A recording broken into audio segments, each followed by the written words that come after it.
Plato को अक्सर ये लाइन कहने का क्रेडिट दिया जाता है, we can easily forgive a child who is afraid of dark, the real tragedy of life is when men are afraid of light. इसका मतलब सिंपल है, बच्चे अंधेरे से डरते हैं क्योंकि उन्हें नहीं पता होता कि अंधेरे में क्या है, और ये सिर्फ उनकी इनोसेंस को दिखाता है। लेकिन बड़े लोग लाइट से डरते हैं, और यहाँ लाइट का मतलब है सच, ज्ञान और जिम्मेदारी।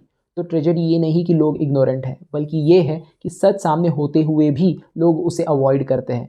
आज के टाइम में ये कोट और भी ज़्यादा रेलेवेंट लगता है। हमारे पास इन्फॉर्मेशन कभी इतनी नहीं थी जितनी आज है, फिर भी लोग ट्रुथ से बचने की कोशिश करते हैं। जैसे क्लाइमेट चेंज पर साइंटिफिक कंसेंसस के बावजूद लोग डिनायल में रहना पसंद करते हैं। साइंस, डेटा और फैक्ट अवेलेबल होते हुए भी आइडियोलॉजी और आइडेंटिटी कई बार सच पर हावी हो जाती है। इंस्टीट्यूशन और पावर सेंटर्स ट्रांसपेरेंसी से डरते हैं क्योंकि सच सामने आने से इनइक्वालिटी, करप्शन और अनफेयरनेस एक्सपोज हो जाता है।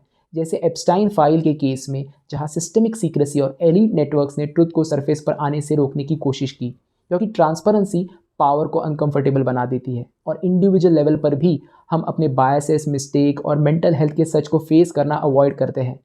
जैसे बर्नआउट, एंग्जाइटी या टॉक्सिक वर्क कल्चर के इश्यूज सबको पता होते हैं, पर लोग उन्हें एक्नॉलेज करने से डरते हैं क्योंकि उसके साथ अकाउंटेबिलिटी और चेंज का सवाल जुड़ जाता है। तो सवाल ये है कि इससे बाहर कैसे निकले। शायद शुरुआत यही से होती है कि हम ब्लाइंड बिलीफ के बजाय क्रिटिकल थिंकिंग को अडॉप्ट करें, ट्रांसपेरेंसी को पनिश नहीं बल्कि रिवॉर्ड करें, और अनकंफर्टेबल ट्रुथ को फियर के बजाय क्यूरियोसिटी से देखें। अगर आपको ऐसे पर्सपेक्टिव पसंद आते हैं और आप यूपीएससी के पॉइंट ऑफ व्यू से कंटेम्प्रेरी इश्यूज़ को सिस्टमिक तरीके से कवर करना चाहते हैं, तो स्लीपी क्लासेस का करंट अफेयर का कोर्स ज्वाइन कर सकते हैं। वहाँ हम इसी तरह थीम को डेप्थ, रिलेवेंस और एग्जाम फोकस के साथ कवर करते हैं।